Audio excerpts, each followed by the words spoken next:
welcome to another Come With Me to See. It's a Come With Us to See today. My husband Darren is here. Our son is on a day out with his friend's family, so we have got freedom to go and see Candyman. So we're on our way now to go see that. I'm looking forward to it. I've heard very positive things from everybody I know that's seen it. But Jordan Peele's involved in this, which obviously anybody that's into horror these days is... the ears prick up when we hear that. It's the screenplay's co-written by Jordan Peele. I'm sure everyone knows that Candyman was adapted from a Clive Barker book, which was actually originally set in Liverpool in the UK, and it was about the class system, but it was adapted when it was changed into the movie to Chicago instead of the UK, and basically racism, the race system there, which unfortunately all these years later the world's still dealing with an awful lot of racism. So it's a shame that this far on we're still, you know what I mean, but that's the background if you didn't know. Let's hope it's a good one. We shall let you know our thoughts when we come out. It's nice and bright and sunny, so I'm going to switch this off before I start squinting at you, and we'll let you know our thoughts when we leave the cinema.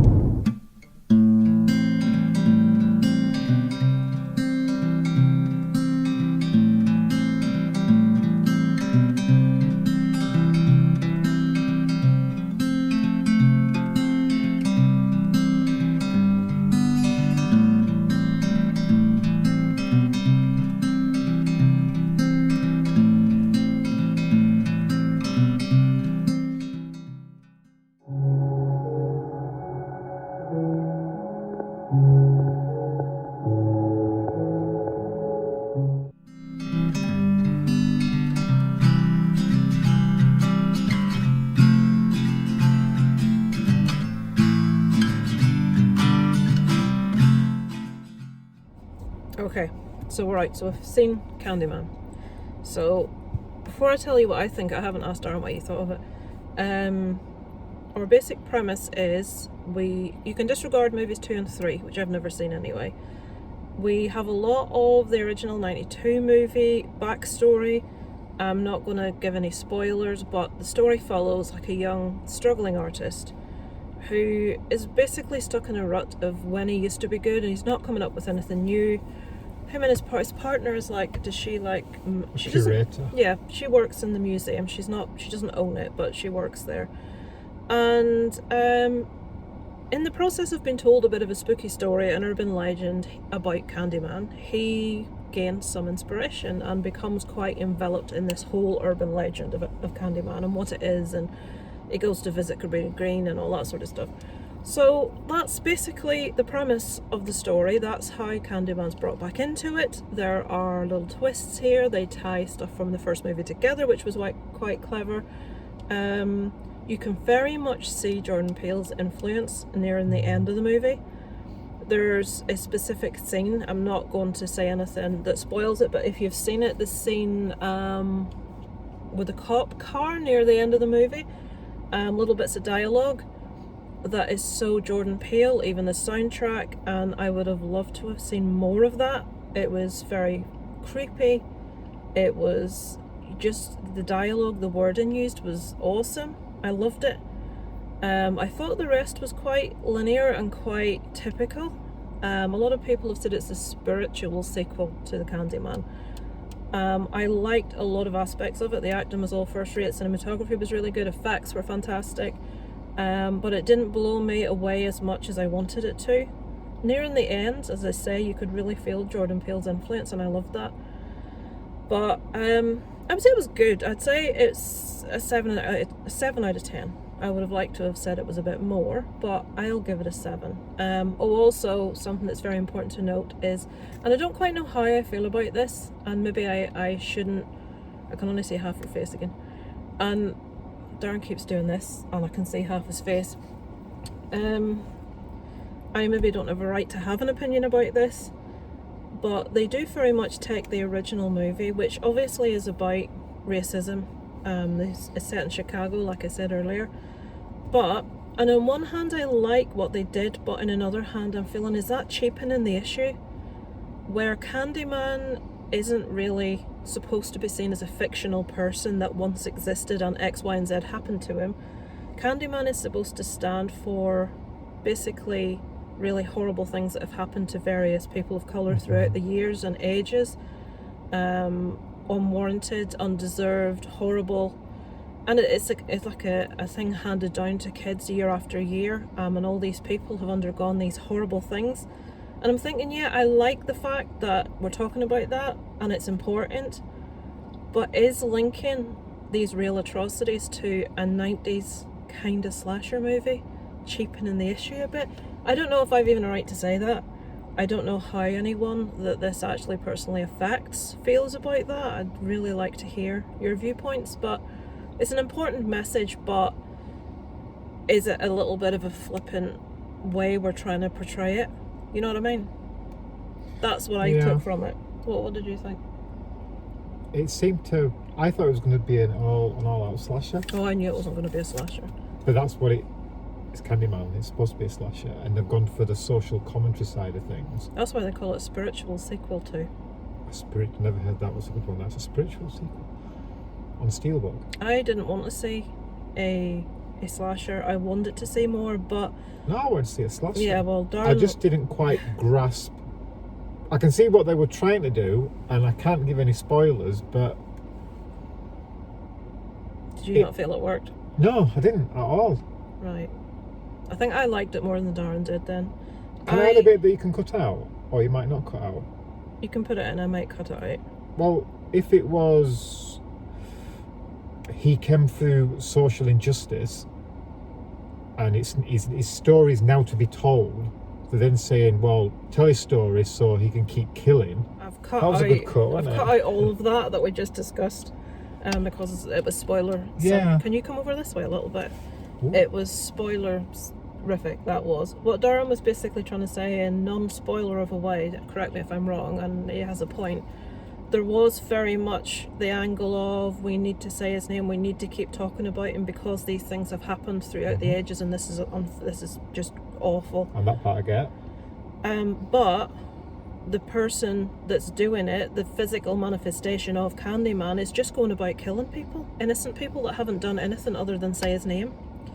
I think in the original movie it was very much people were saying his name because they didn't believe in him, because they were like mocking him. He's taunting me. They were mocking him. But not so much, it seemed, in this. So like, what's the angle? We're wanting to talk about this social injustice throughout the years, which we should. But this person that's the physical manifestation of this thing is just killing loads of people. That didn't make sense. There was parts of it, like, again, I'm not giving any spoilers, there is the scene with a police car in it, if you've seen it, and everything surrounding that should have happened. There was reasons for that happening, and especially when it gave the dialogue coming from him. I loved that. I thought, this is so Jordan Peele. I really like this. But there were little aspects I could pluck from the film that I loved, but when you put it all together, it's not cohesive. It doesn't make sense. Does that make sense? But then again, there's people that have studied film and that know film inside out that love this. You can still love it as a film, but I just don't know what angle they're loving it from. So yeah, that I like what they were doing and what they were saying and the handing down of the story through generations, but what was really being achieved by this character that's supposed to stand for the wrongs that black people have had down the ages by just going about killing loads of people. You know what I mean? To, explain to us dumbos if we're not getting that. Maybe we're missing something. Maybe we're missing something. I can't count to 5 though. Film-wise, it was a good film, as in it was filmed well. It was the soundtrack went really well with the film. The acting was really good. I liked all the performances. The guy that starred in this, I thought was excellent. I really liked him, and I haven't seen him before. And I looked up his name, but I couldn't get Wi-Fi. I like the other guy, the laundrette guy. Yeah, I liked him too. Yeah. I really liked him. He's like a cross between... Who's the guy with the really good voice who won't do bedtime stories? Morgan Freeman. Morgan Freeman. If he had a child with him who was in that film about the nanny, that guy, they would make this guy. Honestly. Yeah. Is that random enough? Yeah, I don't know what you're talking about. But Yeah, the acting was first Yeah. rate. The correct now. I really apologise. People that do film reviews will be sitting there giving the name properly. I tried to get the names before I came out of the cinema, and I can't get Wi-Fi signal. But performance is excellent. It just wasn't. I think I went in with too high expectations, having seen everyone else's reviews. I just wish it tied. I wish it was either an out-and-out slasher. Yeah. Without trying to sort of put the social commentary in, but Jordan Peele's known for that. And it needs to be done, and it needs to be said. It does. But it wasn't done in a way that was But effective. Iron Man that comes through the mirror with a hook on his hand.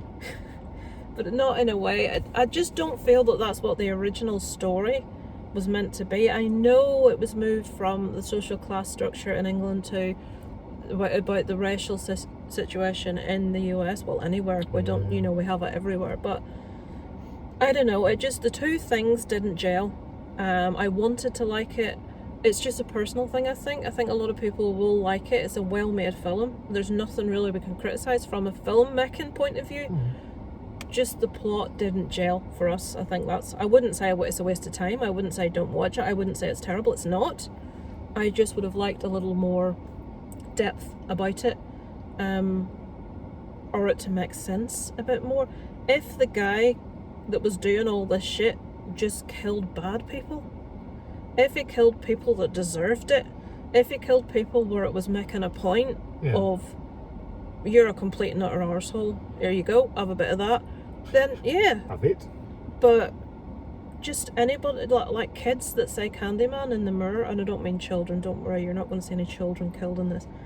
But just normal Joe Blogs is saying Candyman and getting killed, and to me that doesn't tie with the message of the movie. But anyway, this is longer than it should be. That's what we thought. I would still recommend you go watch it. I thought it was very good. The use of puppetry in it is really good. I just love stuff like that because it's just, I'm so completely creatively void or anything like that. I just think works really well. But yeah, 7 out of 10 from me. What about you? 6.5. 6.5 out of 10 from Darren. Next for me, I want to go see Night House. I want to see, is it Reminiscence or Remnant? Is it over there? Can we see a poster? Nope, there's no poster for it. That's not a lot. There is. Reminiscence. All right. I want to see that as well. And that one night, was it last night? Last night in Soho, we saw the trailer for that, which I haven't seen. I avoid trailers, but you're in the cinema, you can't. I don't mind certain trailers. I'll watch trailers for superhero movies, but if it's anything that may have a massive I hate trailers. giveaway, I won't. But that looks awesome. I did want to say it when I read the synopsis, but when I saw the trailer, I thought this looks really different. So, and the cast is fantastic, so I really want to see that. When I glanced up, was it Ray Davis, the old guy? I couldn't tell. I just saw a split second of an old guy down an alleyway. You said it was the singer from the Kinks. I don't even know what the singer from the Kinks looks like. Looks like an old man, because he's about 75. He was an old man, if that helps. But I didn't know if they maybe placed him in it, because it's... No spoilers there. But maybe it wasn't. Maybe it was. I have no idea. Right. It'd be cool if it is. On that note, we're going home. I'm trying to turn the engine on for the second time. It's already on. Is it? Now we're going to get Chinese. There's no Isaac. It's quiet in the car. Thank you for watching, guys. Let me know in the comments what you thought of Candyman. I know it will be full of people saying they really enjoyed it, which is fine. But Candyman. Explain to us. Candyman. No, we're not Candyman in that mirror. Candyman. Every bloody review I've watched has done that. I refuse to do it. Candyman. Was that 5? I have no idea. I wasn't counting. Oh. There was one time in this movie, I'm not going to say when, Candyman was said 4 times. I thought it was just me, and I turned and I looked at you to think, I says they've just said that 4 times. They only said it 4 times. What the hell was that all about? So let me know in the comments, and I promise you I will get back to them. It does take me a little bit of time sometimes, but I will get there. Explain to me the link between, why is he killing innocent people? Explain to me. He's not meant to be a bad guy. He's meant to be a physical personification of injustice. That's how I saw it. That's what I thought. It's supposed to be a full-on slasher. Yeah, well, I know it wasn't meant to be a slash. Jordan Peele wouldn't do just a straight slasher. Yeah, it's the thing I like about Jordan Peele. I'm talking again. If he's watching, you make Jordan Peele watching. Huh? I'm just pointing at Jordan Peele in case he's watching. Yeah, if he's watching, he does stuff that makes you think, and that's what I like about him. There's more to it, and Darren still hasn't seen Get Out. I had to make him sit down and watch Us, and I don't think he even really liked it. That was alright. You were like, yeah, it was alright. I thought it was awesome. Right, off ski for dinner. Candyman can. Thank you for watching. I shall catch up with you guys later. Over and out from Lisa Loves.